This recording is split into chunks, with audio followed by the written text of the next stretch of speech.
Não existe outro Deus como o nosso Deus. Que prazer é conhecer o Deus verdadeiro, saber, ter a segurança de que nós estamos servindo, de que nós conhecemos, de que nós fomos alcançados e de que nós estaremos por toda a eternidade com o único Deus verdadeiro que é maior do que todos os outros. Na verdade, outros por dizer não existem. Mas vamos ler o que o texto do salmista nos diz. Salmo 86, vamos ler somente 3 versículos, o 8 e o 9 e o 10. Vamos estar meditando sobre esta realidade de um Deus maior daquele que é o nosso Deus. Diz o texto o seguinte, Salmo de número 86 e versículo 8, e eu já quero saudar a você neste dia com a paz do Senhor Jesus. Lemos os 3 versículos que seguem. Entre os deuses não há semelhante a ti, Senhor, nem há obras como as tuas.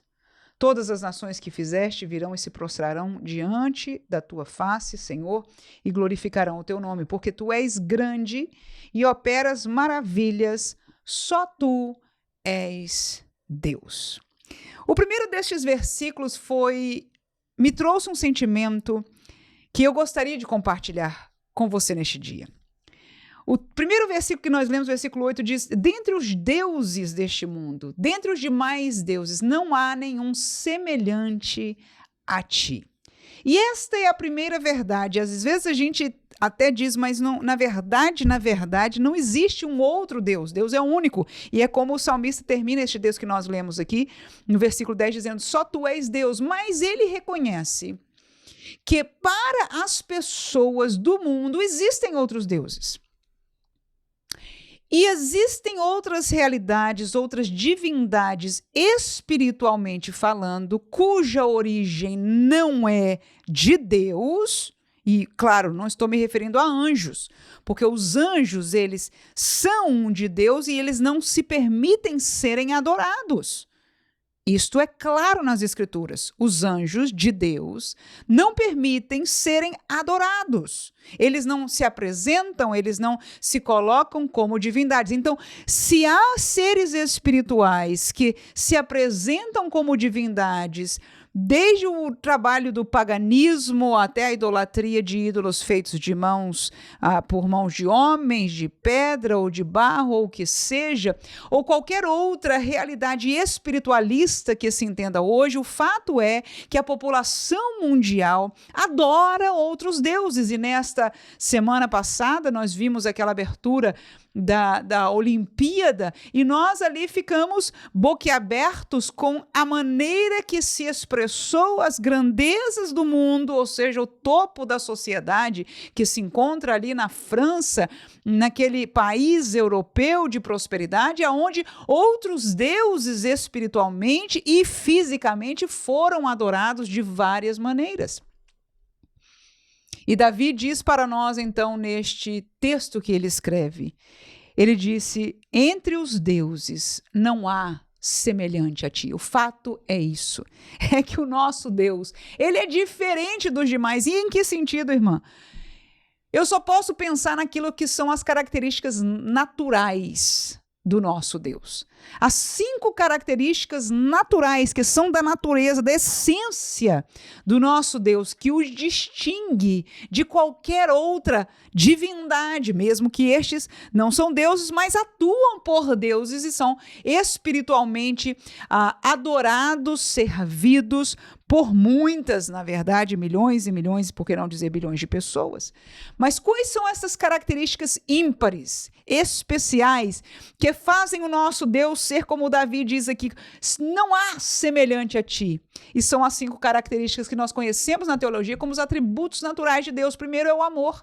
Não há Deus que ame como o nosso Deus, aleluia, que amou o mundo e deu o seu Filho, fez sacrifício e em tudo que Deus faz, ele demonstra o seu amor. Não há Deus que tenha tamanha justiça, perfeita justiça. Aleluia. Quando ele pune, quando ele muda, faz as suas regras propõe a sua lei, ensina o seu povo. Tudo que ele faz, ele caminha numa perfeita justiça, e não há Deus que seja tão justo. Aleluia, tem essa perfeição e justiça, porque ele é a própria justiça, são características naturais do nosso Deus. Terceira coisa é a verdade. No nosso Deus não há sombra de variação, não há meia verdade, não há engano algum. Ele é totalmente a verdade, nele não há mentira. E nós ouvimos do outro reino, ele explicando para nós, aquele é o reino do mentiroso, porque ele mente desde o princípio. Não há Deus semelhante ao nosso Deus, na verdade, na santidade. Aleluia, o nosso Deus é santo. Glória a Deus, é algo especial, limpo, puro, não contaminado, cuja essência é maravilhosa. Esta palavra e aquilo que ela pode significar, e às vezes até me pergunto, no tocante ao que Deus é, o que é a santidade, é a distância maior que existe, em comparação à imundícia. E nós, quando vemos o pecado e toda abominação, quanto mais se mostra, mais nós entendemos o que é imundícia, e mais longe está a realidade pura do nosso Deus, que é um Deus santo e que capacita o seu povo para viver em santidade, e que não aceita a imundície, mas trabalha, aleluia, nos ajuda, nos capacita pelo Espírito de Deus, pelo sangue de Jesus, a sermos puros. Como diz a palavra, devemos ser santos, como nosso Deus é santo. E a última destas características é a sabedoria. A sabedoria do nosso Deus é ímpar.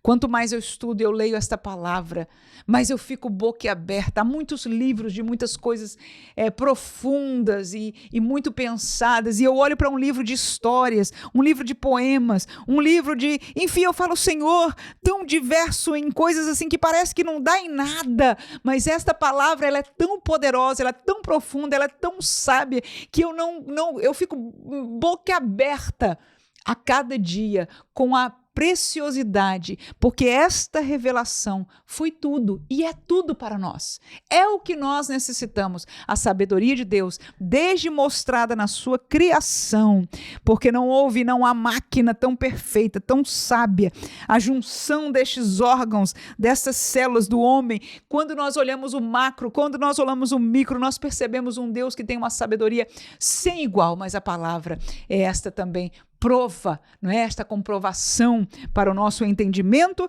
da sabedoria de Deus. Então, Davi está certo sem dúvida alguma, mas vamos agradecer, vamos dar glória a Deus neste dia, porque verdadeiramente entre os deuses não há semelhante a ti, Senhor. E ele diz ainda, nem há obras como as tuas. O inimigo faz obras. O diabo obra, os demônios obram, os outros deuses obram, porque por trás são forças espirituais das trevas. Nós já falamos sobre isso. Mas eles obram, fazem milagres, operam coisas extraordinárias, colocam pessoas em posições lá em cima. Mas qual a diferença? O salmista diz, não há obras como as tuas. E quais a diferença? Eu pus 3 coisas aqui, nós estamos terminando essa meditação nisso, dizendo que as obras de Deus não são falsificadas. Lembra lá no Egito? Moisés fazia uma obra pela mão de Deus, aí vinham os astrólogos e mágicos e etc., com os espíritos malignos e produziam algo semelhante, né? Claro que havia uma distinção do de Deus, mas chegou um ponto que não puderam fazer mais, porque as obras de Deus são verdadeiras, elas permanecem, elas não são falsificadas, ela não aparece um dia e desaparece no outro, e muito do que nós vemos do inimigo é desse jeito, ela é passageira, ela é falsa, ela é falsificada, mas o que é de Deus, as obras de Deus não são falsificadas. Segunda coisa, as obras de Deus são para o bem. Aleluia, mesmo que seja punindo, é punindo para que haja arrependimento. As obras de Deus são em conjunto com aquilo que ele é, e ele é amor, ele é justiça, ele é amor, ele é sabedoria, ele é verdade, ele é santidade, as suas obras caminham junto com ele, portanto, todas as obras de Deus são para o bem, e com certeza, os demais deuses que não são deuses, não obram da mesma maneira. E por último, as obras de Deus não têm preço de etiqueta, não vem com etiquetinha de preço. Quantos de nós não sabemos disso? Que o inimigo muitas vezes oferece oferece fama, oferece oportunidades, oferece, enfim, portas abertas, oferece milagres, mas aquilo que vem de outros deuses tem preço. Tem preço. Às vezes aparece na etiqueta e diz: você quer? Este é o preço. E algumas vezes diz: olha, daqui a pouco eu vou te dizer qual é o preço. E você sabe que está preso. Por quê? Porque o preço será cobrado. Esta é a obra do inimigo, mas o nosso Deus não. O que Deus obra, ele faz porque quer, como quer, quando quer, e a sua intenção é de amor e para bem.